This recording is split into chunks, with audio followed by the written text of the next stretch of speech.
Yes, people, how's it going? Welcome back to Lily White Lane. Hope you're all doing good. Hope that you're all keeping safe and well. And in the words of Alan Partridge, I hope that you're all having a really good Friday, wherever you are in the world, and whatever you are planning to get up to today. And you are all very welcome along to your Everton versus Tottenham Hotspur match preview. The game that is set to kick off at 12:30 p.m. tomorrow UK time at Goodison Park. And as an armchair fan myself and a lazy human being, I love the 12:30 kickoff because I'm only awake for 1 to 2 hours before the game starts, whereas with an 8 o'clock kickoff, as I say, I'm waiting all day, not knowing what to do with myself, bored out my backside. And as I say, some people love the excitement and anticipation before something they're looking forward to. I hate it. I just want to get on with it, whether it being, a concert, an event I'm going to, or a football game, and most importantly, a Spurs game. And with Tottenham Hotspur, I love a 12:30 game because, I'm only awake for 1 or 2 hours before it does kick off. So it's great. It really is great. I understand for the non-armchair fans and the Spurs fans who are travelling tomorrow to Goodison Park, it's not ideal. As I say, long journey there, got to be up about 3-4 in the morning, and I don't envy that. But I'm sure our away fans tomorrow will create a great atmosphere, as they always do at Goodison Park. And it won't be an easy game, but it is a game that Tottenham Hotspur should win. As I say, Everton currently in the relegation zone. Even with the points deduction, they're a mid-table side. And if we want to be challenging for top 4, we need to beat sides like Everton away from home. It'll feel like a massive win if we can get the victory tomorrow. But it's not going to be an easy game whatsoever. As I say, you look at the table, Everton are in the relegation zone, but they have had a 10-point deduction. And since that deduction, they've been on really good form. The last 5 or 6, they haven't been on as good form, but they had about a 5 or 6 game spell after the points deduction where they were just absolutely superb. Straight after that, Man United 3-0 loss. They beat Chelsea 2-0, Newcastle 3-0, an away win against Forest 1-0. No goals conceded in any of those 3 games. They're a solid defensive team, Everton. They really are, and that's what we can expect from them tomorrow. Hard to break down, aggressive style of play. As I say, they will press us at times, and they're not going to be easy. They're a group that give everything on the pitch. You saw that when they took on Aston Villa a couple of weeks ago at Goodison Park. Villa found it so hard to break them down. They had bodies flying everywhere. They're a real solid defensive unit, and they play as a unit, as I say. They really do stick to their formation well, and they're not an easy team to break down. But look, I was expecting them to sit back, park the bus at the Tottenham Hotspur Stadium. We scored 2 early goals.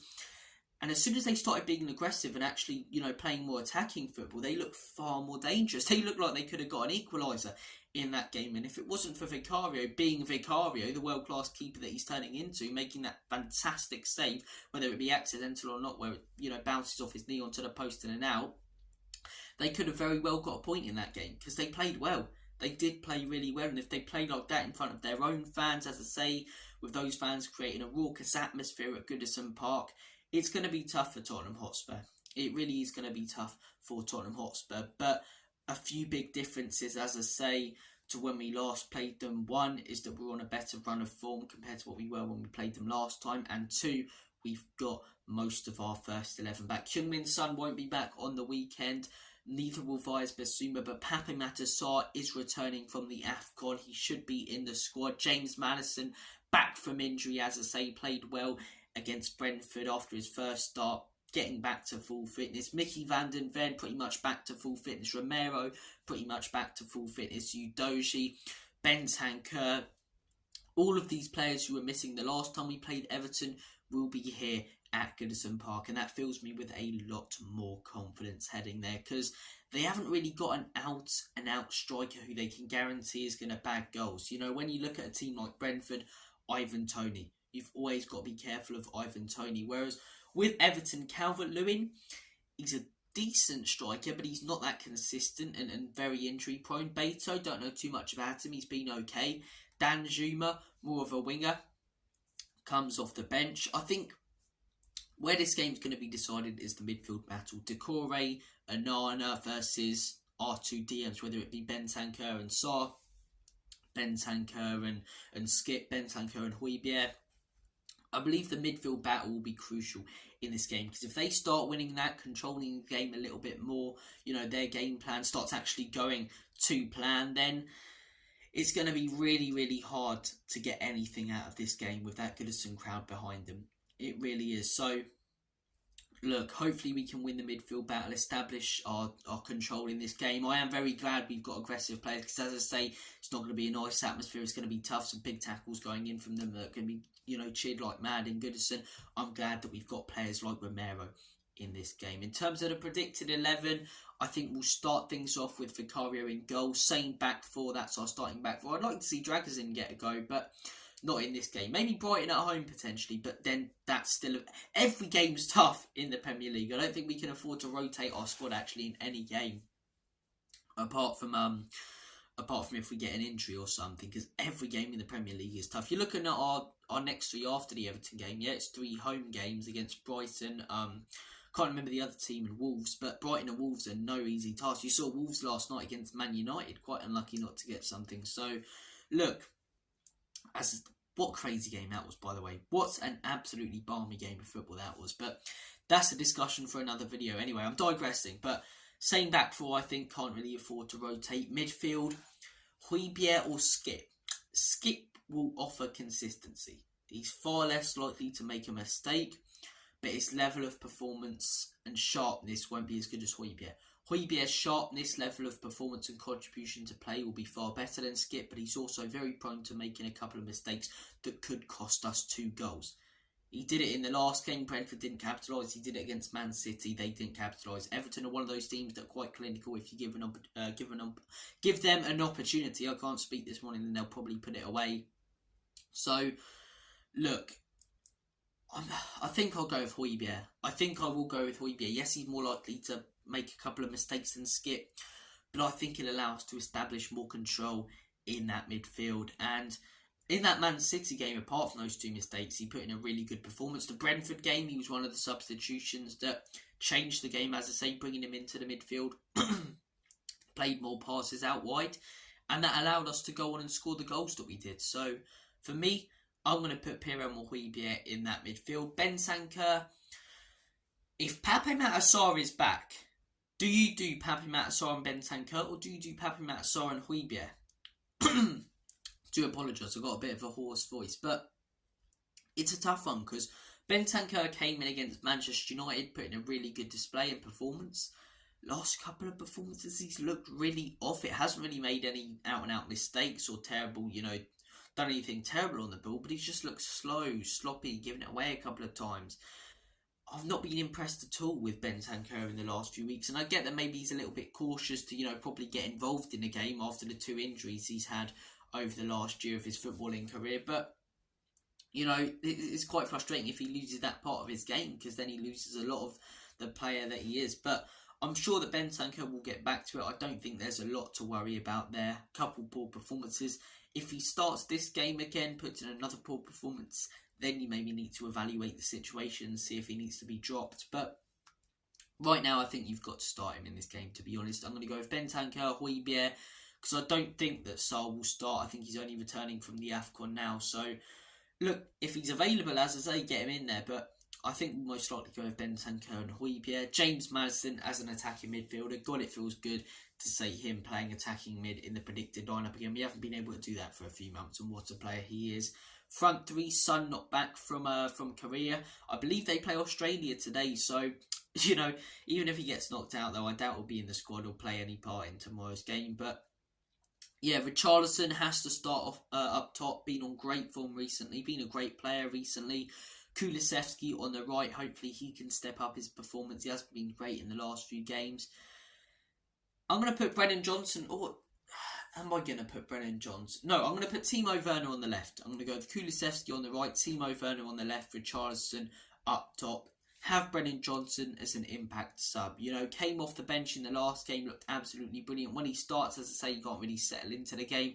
And I think he's a perfect substitution to have. Someone who can really inject some pace into a game, change the dynamic, change the way that we play. I think he's better coming off the bench than he is starting. And Timo Werner doesn't deserve to lose his place. 3 assists, as I say, in 3 games. He started his career at Spurs really well. All he hasn't really done is score a goal. And they're not easy assists either. The pass to Bentancur in between a few players. The pass to Brennan Johnson, what a ball that is. And for our first goal, as I say, plays a huge part in that against Brentford. So Timo Werner has to start in this game for me, and yeah, that would be my predicted lineup. Have Johnson come on as a super sub. Brian Hill, will he probably be on the bench now that he's not moving? Most likely.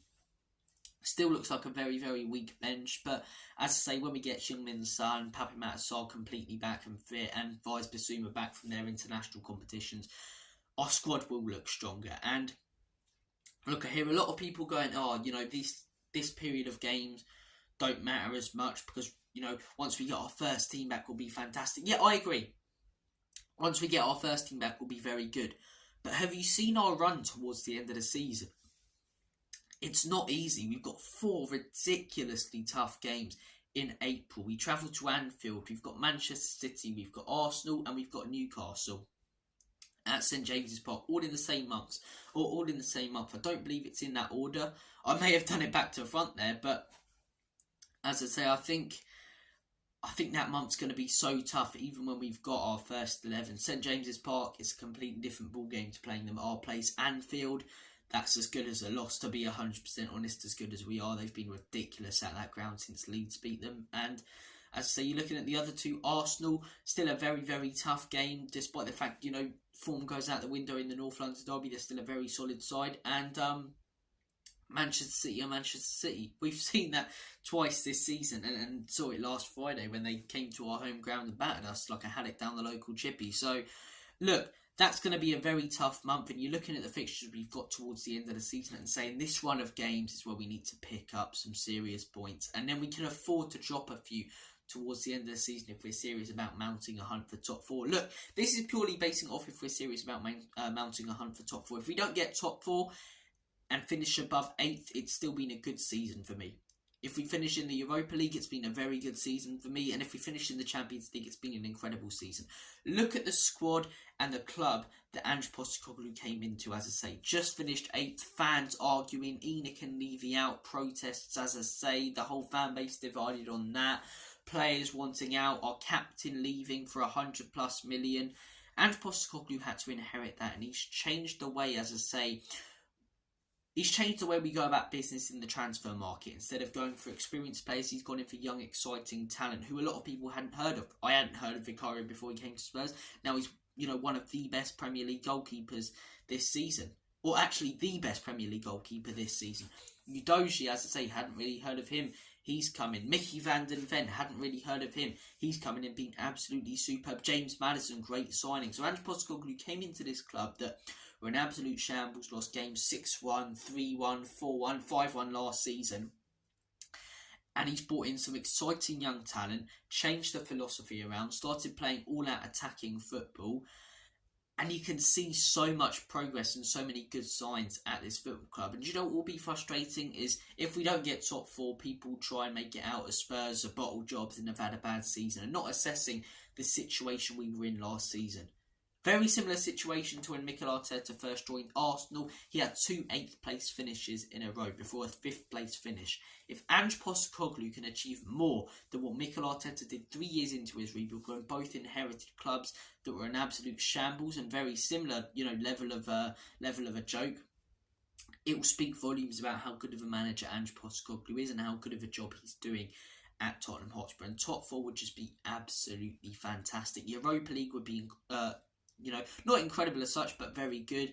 Conference League would be a good season in my opinion. 8th, as I say, it's not sackable or anything stupid like that, but it wouldn't be as good a season. I'd consider it an average season. Anything below 8th wouldn't be a great season in my opinion. So if we can go on and get Champions League, be absolutely incredible. It really would. And if we're serious about it, the next couple of months is when we've got to pick up those points. No game is easy in the Premier League. Wolves are a very good side. Brighton are a very good side. Everton are a very good side.